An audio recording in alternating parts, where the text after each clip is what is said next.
Hi friends, welcome back to Purna family channel. ఇది వచ్చేసరికి ఏంటంటే సమ్మర్ వచ్చింది అంటే అందరూ సమ్మర్ వెకేషన్ అయితే ప్లాన్ చేసుకుంటారు కదా. మేము అలాగే సమ్మర్ వెకేషన్ కి ఊటీ అయితే వెళ్దామని ప్లాన్ అయితే చేసాము. కానీ మేము వెళ్ళవలసిన ట్రైన్ దగ్గర 8 hours లేటు, ట్రిప్ అయితే క్యాన్సిల్ చేద్దాము అన్న పొజిషన్ కి అయితే వచ్చేసాము. ఇంకా బాగా ఆలోచించి వేరే మార్గంలోనైతే వెళ్దామని చెప్పేసి ఎలాగైతే ఫిక్స్ అయిపోయాము. ఇంకా సమ్మర్ వెకేషన్ ని ఆపేదే లేదని చెప్పేసి ఇంకా బయలుదేరిపోయాము. ఇంకా ఈ వీడియోలోని విశాఖపట్నం నుంచి ఊటీ ఎలా వెళ్ళాలి ఫుల్ డీటెయిల్స్ అయితే మీకు ఈ వీడియోలో ఉంటాయి, తప్పకుండా వాచ్ చేసేయండి. ఫైనల్ గా విశాఖపట్నం రైల్వే స్టేషన్ కి అయితే రీచ్ అయిపోయాము. ఇక్కడ మేము ఎక్కవలసిన ట్రైన్ ఏంటంటే కోరమండల్ ఎక్స్ప్రెస్ అండి.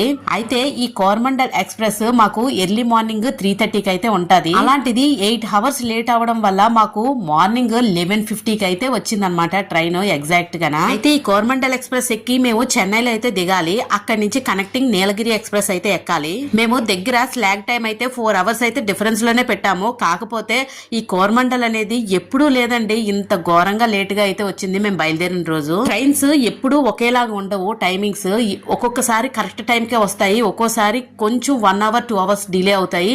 ఇదైతే మరి ఘోరంగా 8 hours లేట్ అయితే అయిపోయింది. దానివల్ల మేము నీలగిరి ఎక్స్ప్రెస్ అయితే మిస్ అయిపోయాము చెన్నైలో. ఆల్రెడీ కోరమండల్ ట్రైన్ అయితే లేట్ గా వస్తుంది కదా, ఇంకా నీలగిరి ఎలాగైనా మిస్ అయిపోతాము. ఇంకా అక్కడి నుంచి ఏవైనా బస్సెస్ గానీ ట్రావెల్స్ గానీ బుక్ చేసుకుని వెళ్ళాలి అని ఫిక్స్ అయిపోయి ట్రావెల్ అయితే స్టార్ట్ చేసేసాము. ఇక్కడ వచ్చేసరికి మా హస్బెండ్ వాళ్ళ కొలీగ్ అనమాట, వాళ్ళు మేము అయితే వెళ్తున్నాము ఈ ట్రిప్ కి. ఎర్లీ మార్నింగ్ 3:30 కి రావాల్సిన ట్రైన్ 11:50 కి అయితే వచ్చింది మార్నింగ్. ఎలా అయితే ట్రైన్ అయితే ఎక్కేసి కూర్చున్నాము. ఇంకా ఇక్కడి నుంచి మా ప్లానింగ్ అనేది ఫుల్ చేంజింగ్ అయిపోయింది. ఎందుకంటే మేము అనుకున్నది ఒకటి, మేము బుక్ చేసుకున్న షెడ్యూల్ ఒకటి, మొత్తం చేంజ్ అయిపోయింది. వీళ్ళు ఎవరైనా విశాఖపట్నం నుంచి ఊటీ వెళ్దాము అని అనుకునే వాళ్ళు విశాఖపట్నం నుంచి చెన్నై కాకుండా కోయంబత్తూర్ అయితే పెట్టుకుంటే మీకు కోయంబత్తూర్ నుంచి నెంబర్ ఆఫ్ ట్రైన్స్ ఉంటాయి, అలాగే బస్సెస్ కూడా ఉంటాయండి. ఒకవేళ ఇలాగ ట్రైన్ గానీ లేట్ అయితే మాత్రం అలా కనెక్టింగ్ పెట్టుకుంటే మంచిదని అనిపిస్తుంది. ఇక్కడ వచ్చేసరికి మేమైతే చెన్నై రైల్వే స్టేషన్ లో అయితే ఇక్కడ దిగిపోయాము. నైట్ 12 అయితే అయ్యింది. మనకి వైజాగ్ నుంచి మెట్టుపాలెం అయితే వెళ్ళాలండి. మెట్టుపాలెం నుంచి మనకి టాయ్ ట్రైన్ లో అయితే ఉదగమండలం చేరుతాము. కానీ మనకి వైజాగ్ నుంచి డైరెక్ట్ ట్రైన్స్ మెట్టుపాలెం అయితే ఉండవు, మనకి కనెక్టింగ్ ట్రైన్స్ తోనే వెళ్ళాలి. అయితే చెన్నై కనెక్టింగ్ పెట్టుకోవాలి, లేదంటే కోయంబత్తూర్ కనెక్టింగ్ పెట్టుకోవాలి. మేము చెన్నై ఎందుకు పెట్టామంటే రిటర్న్ వచ్చేటప్పుడు కోయంబత్తూర్ కనెక్టింగ్ పెట్టుకున్నాము. అందువల్ల ఇప్పుడు మేమైతే చెన్నైలో చేరుకునేసరికి దగ్గర 12:20 అయితే అయ్యింది. ఇంక ఇక్కడ ట్రావెల్స్ ఏదైనా బుక్ చేసుకుని డైరెక్ట్ గా కోయంబత్తూర్ వెళ్ళిపోదామా లేదు అంటే ఏం చేద్దామని ఇక్కడ ఆలోచిస్తున్నాము. ఇంకా చేసేది లేక ట్రావెల్స్ అయితే దొరకలేదు. ఇక్కడ మనకి స్టేషన్ లో దిగ్గానే చాలా మంది వెహికల్స్ అయితే ఉంటాయి. వాళ్ళని అడిగితే ఏదైనా రూమ్స్ కి అయితే తీసుకెళ్లిపోతారు, కానీ అవి రీజనబుల్ గా అయితే ఉండవు, చాలా హెవీ కాస్ట్ కి అయితే తీసుకెళ్లిపోతారు. అందువల్ల మీరు ఏం చేస్తారంటే ఓయో రూమ్స్ బుక్ చేసుకోవడం చాలా మంచిదని అనిపిస్తుంది. ఎందుకంటే మనం ఇలాగా ట్రైన్ జర్నీ చేసి దిగ్గానే మనకి రెడీగా రూమ్ అనేది ఉంటది, అలాగే ఒక ఫిక్స్డ్ ప్రైస్ లోనైతే మనకి మంచిగా అయితే దొరుకుతాయి రూమ్స్. అసలు కోరమండల్ ఎక్స్ప్రెస్ ఎర్లీ మార్నింగ్ 3:30 కి ఎక్కితే ఈవినింగ్ 5:30 కల్లా దిగిపోతాము. మళ్ళీ నైట్ కి ఎగ్జాక్ట్ గా 9:05 కి అయితే నీలగిరి ఎక్స్ప్రెస్ అయితే చెన్నైలో ఉంటది. దాని కనెక్టింగ్ పెట్టుకున్నాము. 9:05 కి మనం నీలగిరి ఎక్స్ప్రెస్ ఎక్కేస్తే చక్కగా ఎర్లీ మార్నింగ్ 6:30 కల్లా మెట్టుపాలెంలో అయితే దిగుతామండి. 6:30 కి మెట్టుపాలెంలో దిగిన తర్వాత మనకి 7 నుంచి మనకి టాయ్ ట్రైన్స్ అయితే అవైలబుల్ గా ఉంటాయి. మనకి మెట్టుపాలెం నుంచి ఊటీ, అంటే ఊటీకి ఇంకో పేరు ఉదగమండలం అండి. అయితే ఈ ఉదగమండలం వెళ్ళడానికి మెట్టుపాలెం నుంచి టాయ్ ట్రైన్స్ అవైలబుల్ గా ఉంటాయి, అలాగే నార్మల్ బస్సెస్ కూడా అవైలబుల్ గా ఉంటాయి. అయితే ఈ టాయ్ ట్రైన్ బుక్ చేసుకోవడానికి ఆన్లైన్ లో కూడా చాలా ఫాస్ట్ గా అయితే అయిపోతూ ఉంటాయండి.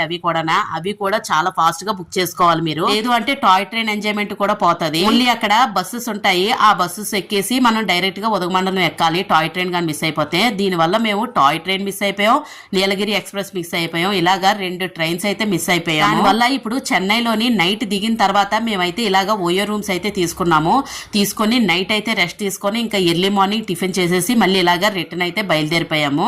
ఇంకెక్కడి నుంచి మా పాటలు చూడాలండి, ఎలా కనెక్టింగ్ చేసుకుంటూ వెళ్తాము అనేది. మేము ఇలాగా ట్రైన్స్ మిస్ అవ్వడం వల్ల మాకు తెలిసి ఒక హాఫ్ డే అయితే వేస్ట్ అయ్యింది, అంతకు మించి ఏమీ అవ్వలేదు. దానివల్ల ట్రిప్ అంతా క్యాన్సిల్ చేసుకోవడం ఎందుకు అని చెప్పేసి మేమైతే ఇంకా స్టార్ట్ అయిపోయాము. ఇక్కడ వచ్చేసరికి మేము ఎక్కడ దిగామంటే రైల్వే స్టేషన్ దగ్గరలోనే ఓయో రూమ్ అయితే తీసుకున్నాము. అక్కడి నుంచి కోయంబేడు బస్ స్టాప్ కి అయితే వెళ్ళాము. మళ్ళీ కోయంబేడు బస్ స్టాప్ నుంచి మళ్ళీ త్రియంబకం బస్ స్టాప్ కి అయితే వెళ్ళాలి. బస్ వచ్చేసరికి దాని కనెక్టింగ్ ఈ బస్సు త్రియంబకం బస్ స్టాప్ కి అయితే వెళ్తున్నాం. ఇప్పుడు త్రియంబకం బస్ స్టాప్ నుంచి అయితే డైరెక్ట్ ఊటీ బస్సెస్ ఏమైనా దొరికితే అది బుక్ చేసుకోవాలి, లేదు అంటే కోయంబత్తూర్ నుంచి మళ్ళీ మెట్టుపాలెం వెళ్ళాలి. మెట్టుపాలెం నుంచి మళ్ళీ మళ్ళీ అలాగే ఉదగమండలం వెళ్ళాలి.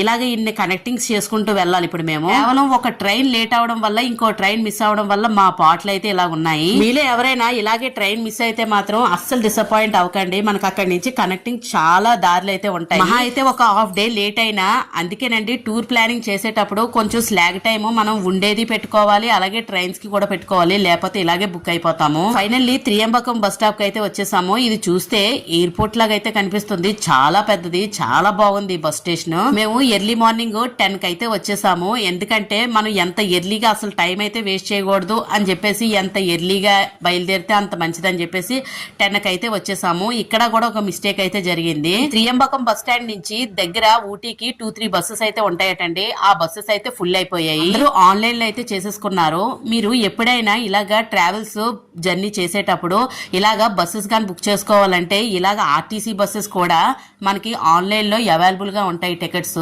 మేము కంగారులో దాన్ని అయితే చూసుకోలేదు, లేదంటే చక్కగా ఆన్లైన్ లో బుక్ చేసేసుకుంటే మాకు ఎర్లీ మార్నింగ్ దొరికేద్దని టికెట్స్. దాని వల్ల ఆ బస్సెస్ అయితే మేము క్యాచ్ చేయలేకపోయాము. ఇంకా డైరెక్ట్ ఊటీ బస్సెస్ అయితే ఇంకా మాకు దొరికేది లేదని చెప్పేసి ఇంకా కోయంబత్తూర్ వెళ్లి అక్కడి నుంచి మనం కనెక్టింగ్ పెట్టుకోవాలని చెప్పేసి ఇంక ఫిక్స్ అయిపోయాము. కోయంబత్తూర్ బస్సెస్ కూడా మార్నింగ్ 10 కి అయితే వచ్చాము. కానీ మాకు ఆ 10 కి దగ్గర కూడా ఏ బస్సెస్ దొరకలేదు.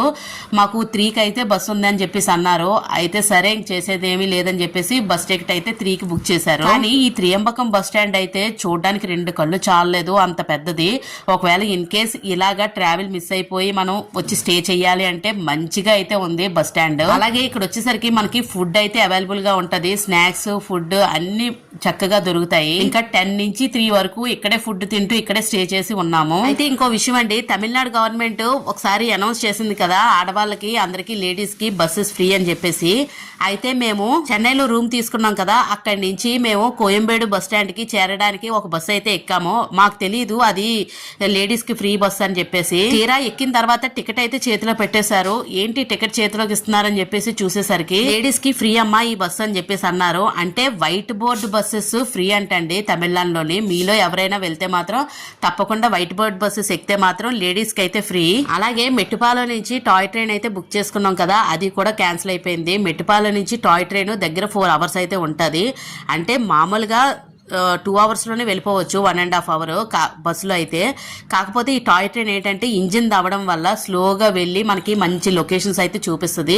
అస్సలు టాయ్ ట్రైన్ అయితే అస్సలు మిస్ అవ్వకండి. మేమైతే టాయ్ ట్రైన్ అయితే మిస్ అయిపోయాము, బాగా డిసప్పాయింట్ అయ్యాము. పిల్లలకి టాయ్ ట్రైన్ అయితే బాగా చక్కగా ఎంజాయ్ చేస్తారు కదా అని అనుకున్నాము. టాయ్ ట్రైన్ ఆన్లైన్ లో బుక్ చేసుకునేటప్పుడు ఎంత ఫాస్ట్ గా అయిపోతాయో అలాగే మనకి లైవ్ లోని, అంటే మనం ఊటీ వెళ్ళిన తర్వాత కూడా టాయ్ ట్రైన్ బుక్ చేసుకోవచ్చు. కానీ అక్కడ కూడా చాలా ఫాస్ట్ గా అయిపోతాయండి. దగ్గర 2 hours పైనే లైన్ లో నించుంటారు. అందువల్ల ఎంత ఎర్లీగా వెళ్ళి లైన్ లో ఉంటే మాత్రం టాయ్ ట్రైన్ అయితే దొరుకుతుంది. మనకి అక్కడ లోకల్ సైట్ సీయింగ్ కూడా చూడొచ్చు టాయ్ ట్రైన్ లోని. అందువల్ల పోనీ అలాగనే ట్రై చేద్దాము, ఈ విధంగా మిస్ అయిపోయాం కదా అని చెప్పేసి ఇంకా ఫిక్స్ అయిపోయాము. మరి ఏం చేయలేము, కొన్ని జర్నీలు మనం తలిచింది ఒకటైతే జరుగుతున్నది ఒకటే అన్నట్టుగా ఉంటాయి కదా, ఆ విధంగా అయితే వెళ్తుంది మా జర్నీ. ఫుల్ ఇన్ఫర్మేషన్ అర్థం అవుతుందని అనుకుంటున్నాను. వీడియోని అయితే ఎక్కడ స్కిప్ చేయకండి, అలాగైతేనే అర్థం అవుతుంది. ఇలా ఫైనల్ గా మేము వెళ్ళవలసిన బస్సు అయితే వచ్చేసింది. 3 o'clock కి కోయంబత్తూర్ అయితే వెళ్తున్నాము. కిలంబక్కం బస్ స్టాండ్ నుంచి కోయంబత్తూర్ వెళ్ళడానికి దగ్గర 3:30 కి అయితే ఈ బస్ స్టార్ట్ అయింది. దగ్గర 12:30 అయితే అయ్యిందండి అర్ధరాత్రి. ఒకవేళ మనం ఎప్పుడైనా ఇలాగా ట్రైన్స్ మిస్ అయితే ఇలాగ బస్సెస్ క్యాచ్ చేసుకుని కూడా మనం వెళ్ళొచ్చు. ఇప్పుడు ఈ వీడియో చేస్తున్నప్పుడు ఒకసారి కోరమండల్ ఎక్స్ప్రెస్ మళ్ళీ అదే లేట్ లో వెళ్తుందా లేకపోతే కరెక్ట్ టైం కి రీచ్ అవుతుందా అని చెప్పేసి ఒకసారి చెక్ చేస్తే ఇప్పుడు మాత్రం చాలా కరెక్ట్ గా అయితే వెళ్ళిపోతుంది. మేము బయలుదేరిన రోజు మాత్రం ఒక 1 hour 2 hours కాదండి, మరి ఘోరంగా 8 hours లేట్ అవడం వల్ల ఇప్పుడు మేము ఇన్ని బస్సెస్ క్యాచ్ చేసుకుంటూ ఇంత కనెక్టివిటీ చేసుకుంటూ వెళ్తున్నాము. నేను ఇన్ని బస్ స్టాండ్లు అయితే చూశాను గానీ ఈ కిలంబక్కం బస్ స్టాండ్ ఎంతమంది చూసారో కామెంట్ సెక్షన్ లో పెట్టండి. ఈ కిలంబక్కం బస్ స్టాండ్ మాత్రం చూడడానికి అచ్చు ఎయిర్పోర్ట్ లాగా అయితే ఉంది. లగేజ్ పట్టుకెళ్ళడానికి కూడా ట్రాలీలు అయితే అవైలబుల్ గా ఉంటాయి. అన్ని ఫుల్ ఫెసిలిటీస్ తోని ఎంత బాగుందంటే ఈ బస్ స్టాండ్ అంత బాగుంది. ఇక్కడ చూసినట్టయితే మంచి ఎండతో అయితే బయలుదేరుతున్నాము. ఆ తర్వాత ఉంటదండి చలి, మామూలుగా ఉండదు. చలి బాగా వేసి అలాగే వర్షాలు కూడా పడ్డాయి. ఫైనల్ గా 12:30కి కోయంబత్తూర్ లోని మనకి గాంధీపురం బస్ స్టాండ్ అనేది ఒకటి ఉంటది, అక్కడైతే డ్రాప్ చేస్తాడు. అయితే నైట్ 12:30 అయ్యింది కదా అని చెప్పేసి మనం రెస్ట్ తీసుకోవడానికి రూమ్ లోకి కానీ వెళ్ళిపోతే మాత్రం దొరికిపోయినట్టుగా. ఎందుకంటే ఇప్పటికే టైం అయిపోయింది, బాగా టైం వేస్ట్ అయితే అయిపోయింది మాకు ట్రైన్ మిస్ అవడం వల్ల. అందువల్ల చేసేది లేక మేము ఏం చేసామంటే గాంధీపురం బస్ స్టాండ్ లోపలికి అయితే వెళ్ళాము. వచ్చేసరికి గాంధీపురం టౌన్ బస్ స్టాండ్ అని కూడా అంటారండి. ఇది ఇక్కడ నుంచి అయితే మనకి ఊటీకి వెళ్ళడానికి నెంబర్ ఆఫ్ బస్సెస్ అయితే ఉంటాయి. హాఫ్ అన్ అవర్ కి ఉంటాయి. చూసారు కదా, టౌన్ బస్ స్టాండ్ అంటారు దీన్ని. అయితే గాంధీపురం నుంచి మనం డైరెక్ట్ ఊటీ వెళ్ళడానికి అయితే బస్సెస్ ఉంటాయి. లేదు అంటే మెట్టిపాలెం వరకు వెళ్ళి అక్కడ టాయ్ ట్రైన్ గానీ మనం లైన్ లో నిలబడి క్యాచ్ చేయగలము అని అనుకుంటే వెళ్ళొచ్చు మెట్టిపాలెం వరకు. లేదు అంటే ఇంకా మాకు ఛాన్స్ లేదు, ఇప్పటికే బాగా స్ట్రెయిన్ అయిపోయాయని చెప్పేసి ఇంకా చేసేది లేక డైరెక్ట్ ఊటీకి అయితే ట్రై చేసాము టికెట్స్. అయితే ఇక్కడ బస్ టికెట్స్ బుక్ చేసుకోవాల్సిన లేదండి, బస్సెస్ వచ్చిన వెంటనే ఎక్కేయడమేనంటండి. ఊటీకి నెంబర్ ఆఫ్ బస్సెస్ అయితే అలా వస్తూనే ఉంటాయి. అయితే ఎర్లీ మార్నింగ్ 3కి అయితే బస్సు ఉంటది అని అన్నారు. మేము ఇక్కడ రీచ్ అయ్యేసరికి 12:30 అయ్యింది. ఈ బస్ స్టాండ్ లోనే కూర్చొని ఉన్నాము. టైంలోని జర్నీలు ఎలా ఉంటాయంటే అర్ధరాత్రి అపరాత్రి అని ఉండదు, మనం కంటిన్యూగా జర్నీలు చేయవలసి వస్తుంది ఒక్కో టైంలోనే. ఇంకా 3 అవర్స్ వెయిట్ చేసిన తర్వాత మాకు ఊటీకి అయితే బస్సు అయితే వచ్చింది. చూసారు కదా, ఇది మేము ఊటీకి వెళ్ళడానికి బస్సు. అందరూ ఊటీ అంటారు కానీ అక్కడికి వెళ్ళేసరికి మీకు కనిపిస్తుంది ఉదగమండలం రైల్వే స్టేషన్ అని చెప్పేసి ఊటీలో. ఇక్కడ 3:30కి అయితే మేము బస్సు అయితే ఎక్కడానికి రెడీగా ఉన్నాము. ఈ లోపు ఈ మధ్యలోని మేము టైం పాస్ గా అయితే అసలు ఏం చేస్తామంటే ఆ బస్ స్టాండ్ లోని హౌసీ ఆడుకున్నామండి. మరి నిద్ర వచ్చేస్తుంది కదా, మరి అలాగా ఏదో టైం పాస్ చేయాలని హౌసీ అయితే ఆడుకున్నాము. ఇంకా ఇక్కడ నుంచి హిల్ స్టేషన్ కి వెళ్తాం కదండి, అందువల్ల అయితే చాలా చల్లగా అయితే ఉందండి. చూసారు కదా, ఇంకా ఎర్లీ మార్నింగ్ 3కి అయితే బస్ ఎక్కాము. మార్నింగ్ 7కి అయితే దిగాము. చాలా మంది వెహికల్స్ అంటే ఏదైనా వ్యాన్ గానీ కార్ గానీ బుక్ చేసుకొని వెళ్తారు ఇక్కడి నుంచి. కాకపోతే అది రాంగ్ వే అని అనుకుంటున్నాను. ఎందుకంటే మనకి వామిటింగ్ సెన్సేషన్ గానీ ఉన్నది అని అంటే చాలా ఇబ్బంది పడిపోతారు. ఇది ఫుల్ గా ఘాటీ రోడ్డు, బాగా మెలికలు తిప్పేసి తీసుకెళ్తాడు. అది ఒక కార్ లోన ఆటల్లోనైతే ఇంకా బాగా ఎఫెక్ట్ ఉంటది. బస్సులోనైతే మాకేం అనిపించలేదు అంతలాగా. మాక్సిమం పడుకోవడానికి అయితే ట్రై చేయండి, ఎందుకంటే పడుకుంటే మనకి నిద్రలో ఏం అనిపించదు. చాలా మలుపులు అయితే ఉంటాయి, కానీ వెళ్తున్న కొద్దీ చలి మామూలుగా వేయదండి. ఎంత చలి వేస్తుందంటే ఇది మే నెలలోని మేము వెళ్తున్నాము. మాక్సిమం మే ఎండింగ్ నుంచి జూన్ మొదట్లో వెళ్తే క్లైమేట్ చాలా కూల్ గా అయితే ఉంటది, చాలా బాగుంటదండి. మనం ఇక్కడ సమ్మర్ కి వేడికి తట్టుకోలేక అటువైపు ఊటీ ప్లేసెస్ అని అలా కూల్ ప్లేసెస్ కి అయితే ట్రిప్స్ ప్లాన్ చేసుకుంటాం కదా, ఆ విధంగా ఊటీ కూడా ఒక మంచి ప్లేస్ అనేది చెప్పుకోవాలి. ఇంకా మంచి వీడియోస్ అయితే వస్తూ ఉంటాయి ఊటీ రిలేటెడ్, తప్పకుండా వాచ్ చేసేయండి. చూసారు కదా, గ్లాస్ మీద అయితే ఇంకా ఫాగ్ స్టార్ట్ అయిపోయింది. డోర్స్ అయితే క్లోజ్ చేసేయమన్నారు, ఎందుకంటే బాగా మంచు అయితే లోపలికి వచ్చేస్తుంది, ఇంకా బాగా చలేసేస్తుంది అని చెప్పేసి మొత్తం విండోస్ క్లోజ్ చేసేయమన్నారు. మేము ఇంత జర్నీ చేసిన తర్వాత ఫైనల్లీ ఊటీకి అయితే రీచ్ అయిపోయాము. కొంచెం స్ట్రెయిన్ అనిపించినా, కొంచెం ప్లానింగ్ చేంజ్ అనిపించినా ఎలాగైతే మేము ఊటీకి అయితే రీచ్ అయిపోయాము. అందువల్ల ఎవరైనా ట్రైన్ మిస్ అయితే మాత్రం ఎవ్వరు ఎక్కడ ప్లాన్ అయితే చేంజ్ చేసుకోకండి. మనకి నెంబర్ ఆఫ్ వేస్ అయితే ఉంటాయి, వెతకాలి. వెతికితే దొరకందంటూ ఏమీ లేదు, ప్రతి దారి దొరుకుతుంది. ఇంకా ఫైనల్లీ మేమైతే ఊటీ బస్ స్టేషన్ కి అయితే వచ్చేసాము. అదేనండి ఉదగమండలం బస్ స్టేషన్ కి అయితే వచ్చేసాము.